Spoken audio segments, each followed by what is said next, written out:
ಉಡುಪಿ ಜಿಲ್ಲಾ ಪಂಚಾಯತ್ ಇನ್ನಂಜೆ ಗ್ರಾಮ ಪಂಚಾಯತ್ ಪಶುಪಾಲನೆ ಮತ್ತು ಪಶುವೈದ್ಯಕೀಯ ಸೇವಾ ಇಲಾಖೆ ಕಾಪು ಜೆಸಿಐ ಶಂಕರಪುರ ಜಾಸ್ಮಿನ್ ಇನ್ನಂಜೆ ಯುವಕ ಮಂಡಲ ಮತ್ತು ಯುವತಿ ಮಂಡಲದ ಸಂಯುಕ್ತ ಆಶ್ರಯದಲ್ಲಿ ಇನ್ನಂಜೆ ಗ್ರಾಮ ಪಂಚಾಯತ್ ಸಭಾಭವನದಲ್ಲಿ ತಾಲೂಕು ಮಟ್ಟದ ರೇಬಿಸ್ ಅರಿವು ಕಾರ್ಯಕ್ರಮ ಮತ್ತು ನಾಯಿಗಳಿಗೆ ರೇಬಿಸ್ ಲಸಿಕಾ ಶಿಬಿರ ನಡೆಯಿತು. ಸಂಪನ್ಮೂಲ ವ್ಯಕ್ತಿಯಾಗಿ ಕಾಪು ತಾಲೂಕು ಮುಖ್ಯ ಪಶುವೈದ್ಯಾಧಿಕಾರಿ ಡಾಕ್ಟರ್ ಅರುಣ್ ಹೆಗ್ಡೆ ಶಿರ್ವಾ ಭಾಗವಹಿಸಿ ಮಾತನಾಡಿದರು. ಈ ಸಂದರ್ಭ ಇನ್ನಂಜೆ ಗ್ರಾಮ ಪಂಚಾಯತ್ ಅಧ್ಯಕ್ಷೆ ಮಾಲಿನಿ ಶೆಟ್ಟಿ ಮತ್ತಿತರರು ಉಪಸ್ಥಿತರಿದ್ದರು. ರೇಬಿಸನ್ನು ತಡೆಗಟ್ಟಲಿಕ್ಕೆ ನಾವು ಪ್ರಯತ್ನ ಮಾಡಬೇಕು. ಹಾಗಾಗಿ ಈ ನಿಟ್ಟಿನಲ್ಲಿ ನಾವು ಒಂದು ಅರ್ಧ ಗಂಟೆ ನಿಮಗೆ ರೇಬಿಸ್ ಅಂದರೆ ಏನು, ಅದು ಹೇಗೆ ಬರ್ತದೆ, ಅದನ್ನು ತಡೆಗಟ್ಟುವುದು ಹೇಗೆ, ಈ ಬಗ್ಗೆ ನಿಮಗೆ ಒಂದು ಸಂಕ್ಷಿಪ್ತವಾಗಿ ನಿಮಗೆ ಅರ್ಥ ಆಗುವಾಗಿ ಹೇಳ್ತೀನಿ. ಏನಾದರೂ ಡೌಟ್ಸ್ ಇದ್ದರೆ ದಯವಿಟ್ಟು ಅಲ್ಲಿ ಕೇಳಿ ಪರಿಹರಿಸಿ. ದನಕ್ಕೆ ಕೂಡ ಇದರಿಂದ ಹಾನಿಯಾಗಿದೆ, ದನ ಸತ್ತಿದೆ ನಾಯಿಗಳಿಗೆ.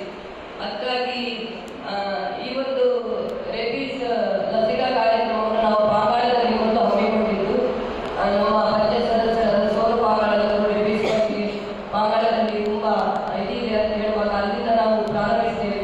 ಮುಖ್ಯವಾಗಿ ಇದಕ್ಕೆ ಕಾರಣಕರ್ತರಾದ ಡಾಕ್ಟರ್ ಅರುಣ್ ಹೆಗ್ಡೆ. ಯಾಕೆಂದರೆ ನಾನು ಮುಂಚಿನ ಒಂದು 7-8 ವರ್ಷದಿಂದ ಈ ಪಂಚಾಯತ್ನಲ್ಲಿ ಮೆಂಬರ್ ಆಗಿದ್ದೇನೆ.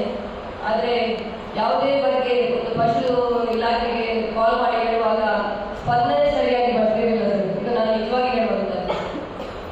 ಯಾವುದಾದ್ರೂ ಒಂದು ವಿಷಯದಲ್ಲಿ 90ಕ್ಕೂ ಹೆಚ್ಚು ನಾಯಿಗಳು ಲಸಿಕೆ ಹಾಕಿಕೊಂಡಿದ್ದಾರೆ.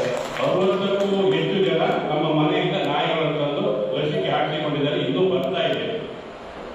ಅದರ ಜೊತೆಗೆ ಬರೀ ಲಸಿಕೆ ಹಾಕಿಕೊಂಡು ಸಾಕಾಗುವುದಿಲ್ಲ, ಅದರ ಬಗ್ಗೆ ಅರಿವು ಅವರಿಗೆ ರೇಬಿಸ್ ಬಗ್ಗೆ ಮಾಹಿತಿ ಬೇಕಾಗ್ತದೆ. ಈ ನಿಟ್ಟಿನಲ್ಲಿ ನಿಮ್ಗೆ ಗೊತ್ತಿದೆ, ಶಂಕರಪುರ ಪ್ರದೇಶದಲ್ಲಿ ನಿರಂತರವಾಗಿ ರೇಬಿಸ್ ಹಾವಳಿದೆ. ಬರೀ ಶಂಕರಪುರ ಅಲ್ಲ, ನಮ್ಮ ಈ ಕಾಪು ತಾಲೂಕಿನಲ್ಲಿರುವುದು ಉಡುಪಿ ಜಿಲ್ಲೆಯ ಪ್ರತಿಯೊಂದು ಕಡೆ ಈಗ ರೇಬಿಸ್ ಹಾವಳಿ ತುಂಬ ಜಾಸ್ತಿ ಆಗ್ತಾ ಇದೆ. ಇದನ್ನು ನಾವು ತಡೆಗಟ್ಟಬೇಕು. ಇಲಾಖೆ ಒಂದೇ ಬರೀ ಇಲಾಖೆ ಮಾತ್ರ ಇದಕ್ಕೆ ಕೆಲಸ ಮಾಡಿದ್ರೆ ಸಾಕಾಗುವುದಿಲ್ಲ. ಈ ಮಕ್ಕಳಲ್ಲಿ ಇದರ ಬಗ್ಗೆ ಅವೇರ್ನೆಸ್ ಮೂಡಿಸಬೇಕು. ಈ ನಿಟ್ಟಿನಲ್ಲಿ ನಾವು ಈಗಾಗಲೇ ಹಲವಾರು ಶಾಲಾ ಕಾಲೇಜುಗಳಲ್ಲಿ ಈ ಬಗ್ಗೆ ಅವೇರ್ನೆಸ್ ಕಾರ್ಯಕ್ರಮ ಮಾಡಿದ್ದೇವೆ.